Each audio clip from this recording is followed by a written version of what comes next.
नमस्कार. आज आपण चौघी किचनमध्ये भरलेले चिंबोऱ्या बघणार आहोत. खूपच छान अशा या पद्धतीने बनवल्या तर खूपच छान होतात. मटणापेक्षाही खूपच मस्त अशा बनतात. त्यासाठी आता आपण चिंबोऱ्या साफ करून घेणार आहोत तोडून.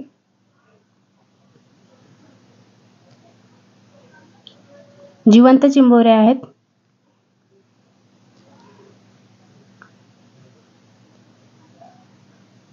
या पद्धतीने तिचे पांगडे आणि नंग्या तोडून घेणार आहोत.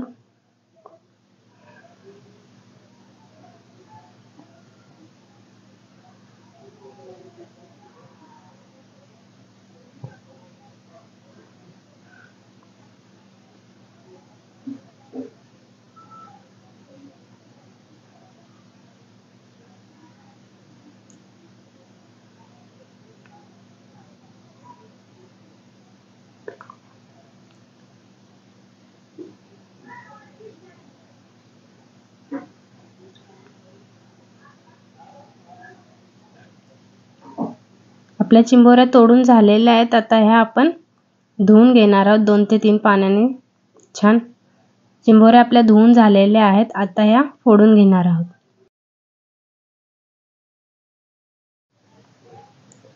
पहिल्यांदा त्याचं वरचं थोडंसं जे आहे ते काढून घेणार आहोत.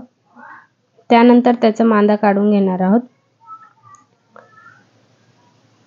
चमच्याने थोडं दाबणार आहोत जेणेकरून आपल्याला काढताना सोपं पडेल म्हणून.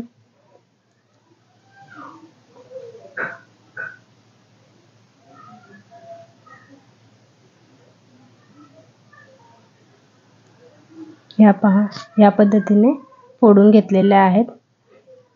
आता आपण सर्व चिंबोऱ्या फोडून घेतलेल्या आहेत. त्यासाठी लागणारं साहित्य पाहूयात. तर आता आपण घेतलेले कोथिंबीर, खोबरं, भाजलेला कांदा, लसणाच्या पाकळ्या, अद्रक, जिरं, हिरवी मिरची, बेसन पीठ, तांदळाचं पीठ आणि फोडणीसाठी लसूण घेतलेला आहे, बारीक चिरलेला कांदा, हळद, आगरी मसाला, गरम मसाला, धने पावडर आणि चवीनुसार मीठ आणि थोडीशी कोथिंबीर घेतलेली आहे. तर आता आपण ह्याचं वाटण बनवून घेणार आहोत. आपल्याला आवश्यकता वाटली तर पाणी घालायचं, नाहीतर पाणी न घालता सुद्धा छान बारीक वाटून होते. वाटण वाटून घेतलेलं आहे. त्यानंतर आपण बेसन पीठ आणि तांदळाचं पीठ छान भाजून घेणार आहोत. बारीक गॅसवर 3 ते 4 मिनिटं. पीठ आपलं छान भाजून झालेलं आहे. आता हे काढून घेणार आहोत. तुम्ही पाहू शकता मस्त असं भाजलेलं आहे. वाटण सुद्धा आपलं तयार झालेलं आहे. आता पिठामध्ये आपण थोडीशी हळद घालणार आहोत आणि अर्धा चमचा आगरी मसाला, हळद, गरम मसाला आणि धने पावडर आणि चवीनुसार पिठामध्ये मीठ घालणार आहोत. त्यानंतर आपण तयार करून घेतलेलं वाटण त्यामधील 1 चमचा वाटण आणि थोडीशी कोथिंबीर घालून हे मिक्स करून घेणार आहोत. पहिल्यांदा सुकंच मिक्स करणार आहोत.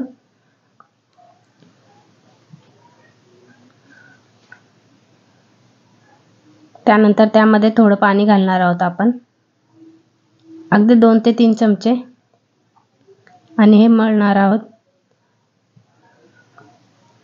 आणि आपल्या चिंबोऱ्यांनी जे पाणी सोडलेलं आहे हे सुद्धा याच्यात घालणार आहोत.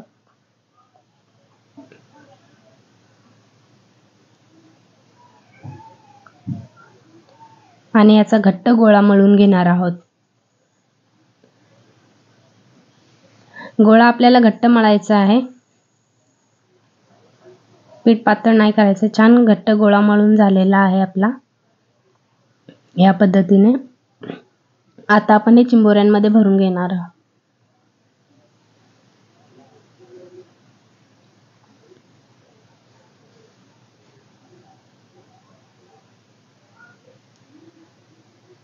भरताना छान दाबून भरायचे जेणेकरून आपल्या ग्रेव्हीमध्ये हे सुटत नाही. छान आपली चिंबोरी अख्खीच्या अख्खी राहते. छान असं दाबून घ्यायचे.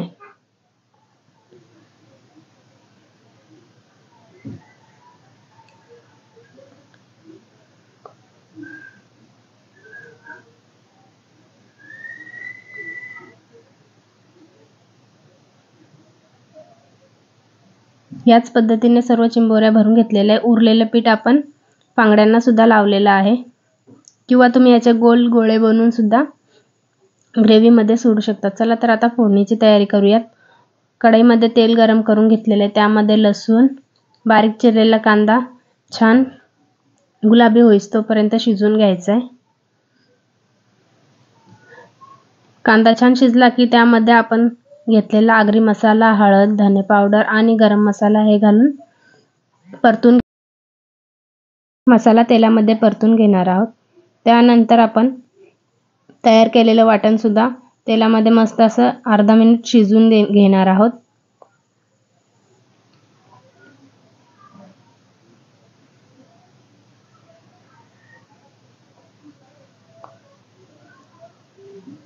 आपलं वाटण सुद्धा छान शिजलेलं आहे तेल सुटेपर्यंत। त्यानंतर आपण ह्या भरून घेतलेल्या चिंबोऱ्या घालून परतून घेणार आहोत। परतताना थोडी काळजी घ्यायची जेणेकरून आपल्याकडून सुटणार नाहीत। जास्त नाही परतवायचं, फक्त सरकून घ्यायचेत आणि व्यवस्थित करून घ्यायचेत आणि यावर झाकण देऊन पाणी ठेवायचे वरती वाफेवर।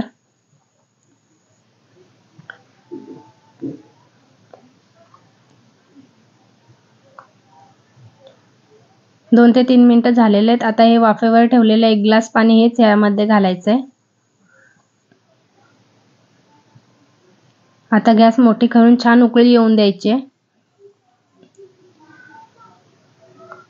आता उकळी आलेली आहे। गॅस बारीक करून यावर 10 ते 15 मिनिटं बारीक गॅसवर शिजू द्यायचं आहे। 10 ते 15 मिनिटांनंतर पाहू शकता आपले मस्त अशा चिंबोऱ्या तयार आहेत।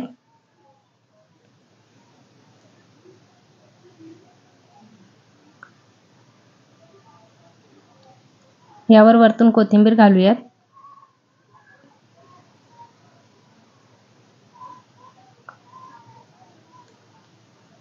मस्त अशा आपल्या चिंबोऱ्या तयार आहेत। गरमागरम भातासोबत किंवा भाकरीसोबत खूपच छान लागतात। तुम्ही सुद्धा या पद्धतीने बनवून पहा। व्हिडिओ आवडल्यास लाईक, शेअर आणि चॅनलला सबस्क्राईब केलं नसेल तर सबस्क्राईब करा। धन्यवाद।